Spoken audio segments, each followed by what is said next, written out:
decir que Robert Dreams presentó una de las películas que mejor presentó a Nueva York desde Woody Allen. ¿Cómo se logra esta proeza?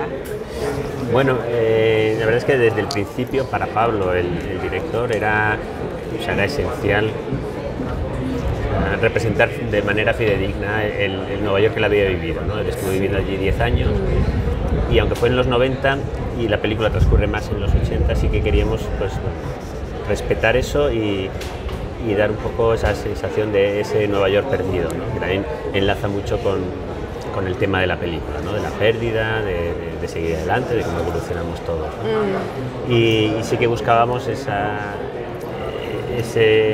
aspecto fidedigno, ¿no? Entonces hubo muchísima documentación, mucho trabajo de research por parte del departamento de arte, especialmente por Yuko Harami, que es la documentalista de la película, buscando eso, que todo lo que se representase fuera real, ¿no? Y transmitir esa verdad, ¿no?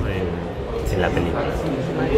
Y a diferencia de muchas otras películas u obras, solo se muestra como las partes más famosas de la ciudad y en Robert Dreams se ve como el corazón de la ciudad, de los barrios, la vida real. ¿Cuál es ese proceso de representación que logra mostrar esta parte fidedigna?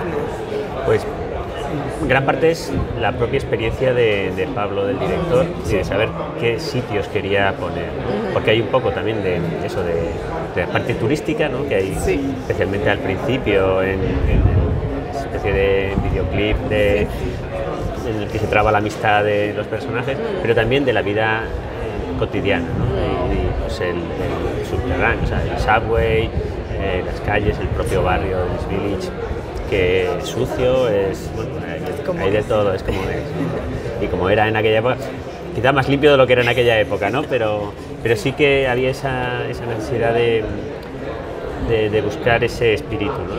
de realidad. Un poco también contrarrestar el aspecto cute de los personajes y la cosa muy de funny animals que tienen, contrarrestarlo con mucha realidad, ¿no? Con mucha verdad, con marcas de verdad, con objetos cotidianos que la gente reconozca. Eso era muy importante, ¿no? Dar esa sensación de que te puedes meter en la película porque es un mundo conocido, ¿no? Es tuyo. Y una de las mayores complicaciones al adaptar una novela gráfica es mostrar esta parte original, pero también la parte de ustedes, ¿no? O sea, esa esencia propia. ¿Cómo lo lograste con Robert Dreams? Pues ahí sí queríamos respetar el espíritu de la novela de Sara, ¿no? Nos encantaba Sara y era como nuestra brújula, ¿no? Sí. Ese era el espíritu. Pero a la hora de hacer la película es otro medio, el cómic, y sí que necesitamos, desde el departamento de arte, necesitábamos darle herramientas al director para que pudiera contar su historia, ¿no? Entonces sí que necesitamos muchísimo más detalle, mucha más profundidad, perspectiva, más variedad también en los colores para representar ese paso del tiempo, ¿no? La película transcurre durante un año y hay que diferenciar mucho pues, cada una de las estaciones, incluso cada uno de los barrios, ¿no? Que cada barrio tiene su luz, tiene su tipo de paredes, de ladrillos, entonces necesitábamos desarrollar mucho esa parte de color y esa parte de profundidad sobre todo, ¿no? En los personajes sí que fuimos más fieles dentro de lo que cabe, porque también en animación pues hay que ser como más rígido con el modelo, ¿no? Para que haya como unidad durante toda la película. En el cómic de Sara, pues Sara puede dibujarlos como quiera en cualquier viñeta y puede modificar el modelo, pero nosotros sí que necesitamos ser más estrictos, ¿no? Con sensibilidad en la animación. Entonces, pero sí que buscamos respetar el espíritu de Sara, que lo que sientes por los personajes en la novela de Sara lo sintieras en la película, y a partir de ahí pues sí que desarrollar para darle herramientas principalmente al director para contar la historia como a él le interesaba. Y en los últimos años se ha hablado mucho de Mariscal, de Salgado, de ti. ¿Qué opinas de este reconocimiento al director de arte que ya se ha dado más últimamente? Pues a mí me viene estupendo. No, o sea, me parece bien porque en animación es esencial la figura del director de arte, ¿no? Es el que ayuda al director a dar el aspecto visual, ¿no? de la película.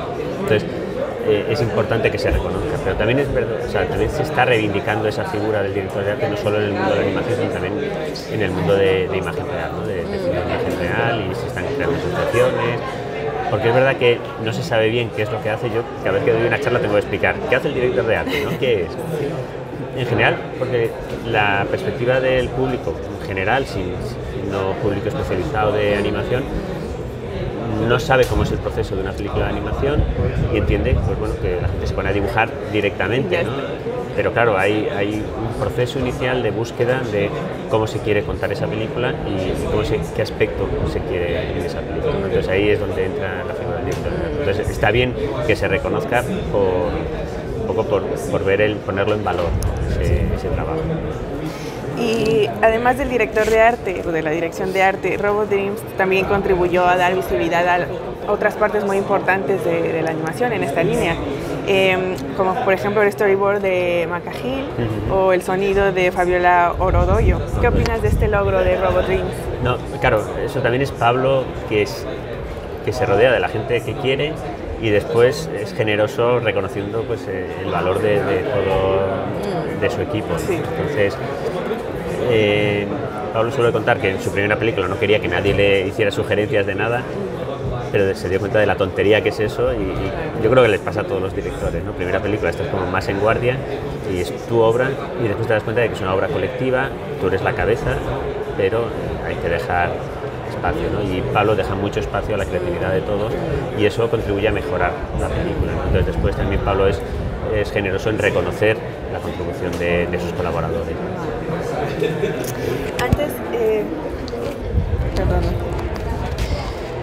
Antes de Robot Dreams trabajaste en Buñuel en el laberinto de las tortugas. ¿Qué sientes de haber formado parte de dos de las obras más importantes de la industria animada iberoamericana? Bueno, pues que he tenido muchísima suerte. Cuando me llamaron para Buñuel, yo había colaborado en proyectos, además en proyectos que nunca habían salido, ¿no? Siempre en preparar dossiers y cosas así, pero más como freelance, haciendo diseño de personajes o diseño de fondo. Entonces esta fue como mi primera entrada como director de arte, un poquito salto al vacío, y yo creo que fue como la mejor entrada para mí, porque era un equipo que mezclaba gente con mucha experiencia y gente que empezábamos, ¿no? en el mundo de la animación. Entonces había como muy buena relación entre eso, la experiencia y la energía de los que queríamos aprender mucho, y para mí fue como la mejor manera de empezar, ¿no? Y después es verdad que Buñuel pues tuvo un recorrido estupendo en festivales, en crítica y en percepción del público también de que el cine de animación para adultos es un cine para todo el público, no solo para alguien especializado en el mundo de la animación. Me gustaba, yo creo que fue en el estreno en Málaga, pues que salía gente y oí varias veces el comentario de al final te olvidas de que son dibujos, ¿no? Como si eso fuera malo, pero sí. Hay una parte como rara en ese comentario, pero sí que es verdad, hay una parte buena se pierde en cuanto entras, si la historia está bien contada, si tiene un buen guión, tú entras en la historia, entras en la película, ya te olvidas de la manera en la que está hecha. Entonces yo creo que eso fue como lo más potente de Buñuel, ¿no? De ser una película que los adultos podían recibir y ver sin rubor, ¿no? Que todavía hay como cierta, por lo menos aquí en España, cierto prejuicio con respecto a la animación. Ya como última pregunta, actualmente trabajas en decorado. ¿Qué nos puedes decir tomando en cuenta que una de las características más fuertes del trabajo de Alberto Vázquez es la dirección de arte? La parte visual. Pues bueno, en este caso Alberto ha estado como delegando más en otros artistas y en esta película había algunos elementos en la narración, o sea, en las localizaciones que había, que se le quedaban como más, que necesitaba como más estructura. Y entonces pensaron en mí para esto, pero sí que vamos a intentar que haya continuidad con sus otras películas, porque es verdad que o sea, la energía y la potencia de lo visual en Alberto, que es un artista Entonces, eso tiene que estar ahí. Sí. Entonces, en los personajes está Alberto, en los fondos está Alberto, y está supervisando mucho pues, la evolución, si el color es el tipo de color que le interesa. Sí. O sea, intentamos eso, que haya continuidad y aportarle esos elementos de más estructura, menos gráfico respecto a las anteriores, pero respetando su universo.